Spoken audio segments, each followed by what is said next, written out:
Il y en a certains qui sont surpris. Attention. Super. Ouais, tu peux nous afficher... Non, pas encore. Affiche pas encore le verset.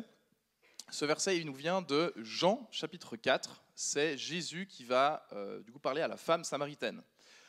Pour donner peut-être un peu le contexte, parce que peut-être que le sketch était un peu confus, même si je remercie nos acteurs qui ont très bien joué.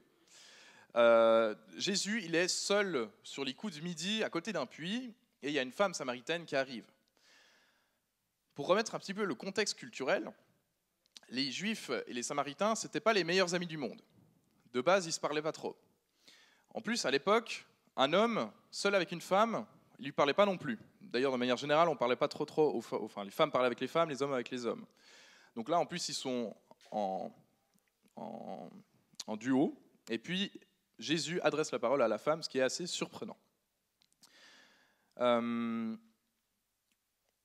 Quelque chose que j'ai envie de souligner et qui me plaît beaucoup dans ce passage, c'est justement le verset que tu peux afficher maintenant, Noé. C'est ce verset 13 et ce verset 14. Lorsque Jésus répond, « Quiconque boit de cette eau-ci aura de nouveau soif. » Il parle de l'eau du puits. « Mais celui qui boira de l'eau que je lui donnerai, moi, n'aura plus soif à jamais. Mais l'eau que je lui donnerai sera en lui une fontaine d'eau jaillissante en vie éternelle. » J'aime beaucoup ce passage. Personnellement, j'ai envie de recevoir l'eau de Jésus, parce que c'est très agréable d'avoir l'eau jaillissante, l'eau qui régénère, de ne plus jamais avoir soif. Mais quelque chose que j'ai également envie de faire, c'est de pouvoir redonner cette eau. Et ce que j'aime beaucoup, c'est que du coup Jésus, et ça peut-être qu'on a un peu tendance à l'oublier, il nous dit qu'une fois qu'on reçoit son eau, on devient nous-mêmes une source pour les autres. Ce que je trouve absolument magnifique, c'est que dans tout le ministère de Jésus, il va s'adresser à des gens auxquels on ne s'attend pas forcément. Il a des discussions, effectivement, avec les pharisiens, on s'y attend, mais les discussions avec les pharisiens, en général, elles ne mènent pas à grand-chose. Jésus répond très bien, très sagement, il évite les attaques, il a une très bonne connaissance de la Bible, il sait répondre, mais les pharisiens sont peu prompts à changer d'avis ou à changer leur cœur. Contrairement aux autres personnes, par exemple cette femme samaritaine, qui, je le rappelle, n'avait aucune raison de parler avec Jésus, parce que Jésus était juif, que c'était un homme, qu'ils étaient seuls les deux. Il y a également des prostituées, des collecteurs d'impôts. Toutes ces personnes-là, Jésus va leur parler. Et quasiment systématiquement, ils changent leur cœur. Et ils deviennent également eux-mêmes des témoignages pour les autres. On ne l'a pas joué dans le sketch, mais ce passage continue. Et à la fin, on a l'auteur qui nous raconte que dans cette ville-là, qui était à proximité, je crois que c'était Sichar, je crois. Est-ce qu'un pasteur peut me corriger? C'est juste? Dans cette ville-là, une fois que la femme samaritaine revient et crie « Regardez, il a dit tout sur moi, n'est-ce pas le Messie ?» De nombreuses personnes se sont converties. Elle est elle-même devenue une source d'eau vive pour les autres. Et moi, c'est également ce que je veux être. Et j'espère que vous aussi, vous avez pu déjà avoir l'occasion d'être une source d'eau vive pour les autres, à votre tour. Et si ce n'est pas le cas, que vous pourrez le devenir.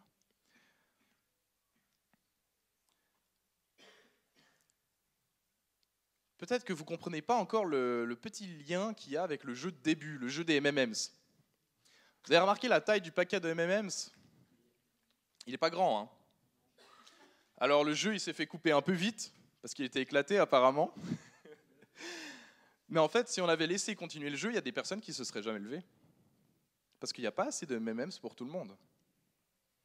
Parce que ce paquet-là, une fois qu'il est vide, on ne peut plus le remplir. Une fois qu'on a donné un M&M's, on le mange, et puis voilà, c'est terminé. On ne peut pas le redonner, c'est limité la quantité de M&M's. Sinon, je devrais aller à la Coop Pronto en racheter. Oui, c'est dimanche, je ne peux pas aller ailleurs. Il y a une différence entre le monde dans lequel nous on vit et le monde de Dieu. Il y a une différence entre ce qui est physique, ce qui est matériel et ce qui est immatériel. Là où nous on est limité dans nos forces, Dieu il est tout puissant, il n'a pas de limite. J'aime bien cette phrase. Se battre sans Dieu, c'est s'épuiser. Se battre contre lui, c'est se condamner. Mais combattre avec lui, c'est triompher. Pas mal, hein? C'est de moi.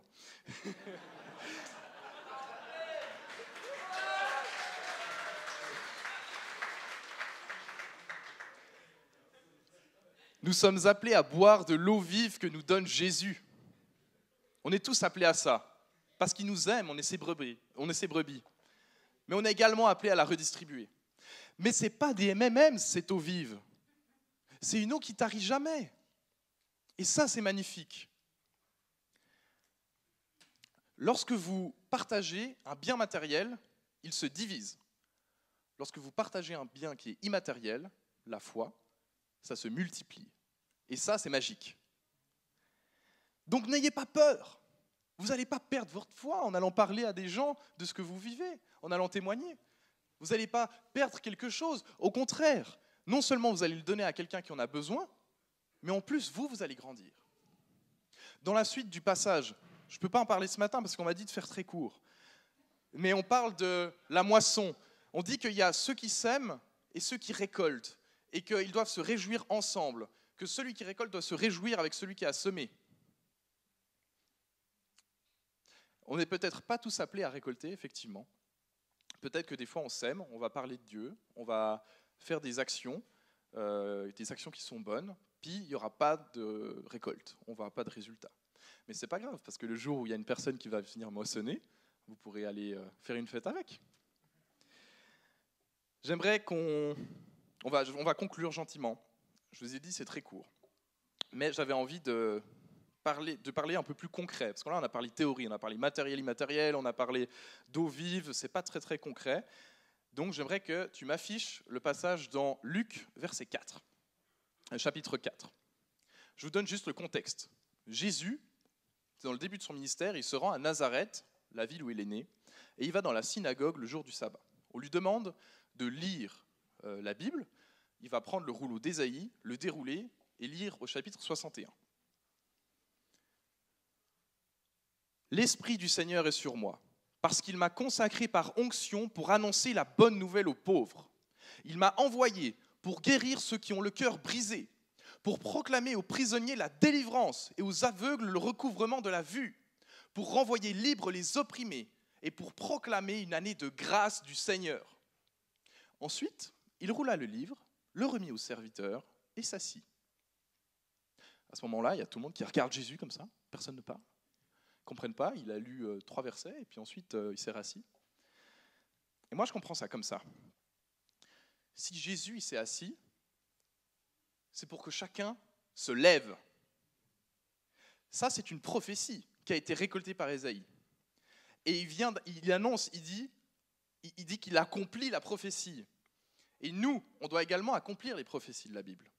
Et ça, aller annoncer la bonne nouvelle aux pauvres, guérir ceux qui ont le cœur brisé, donner aux aveugles le recouvrement de la vue, c'est aussi notre mission. Et si Jésus s'assoit, c'est pour qu'on se lève.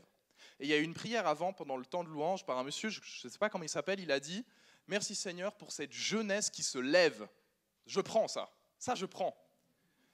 Mais je veux dire que ce n'est pas que la jeunesse qui se lève. C'est pour tout le monde, c'est universel.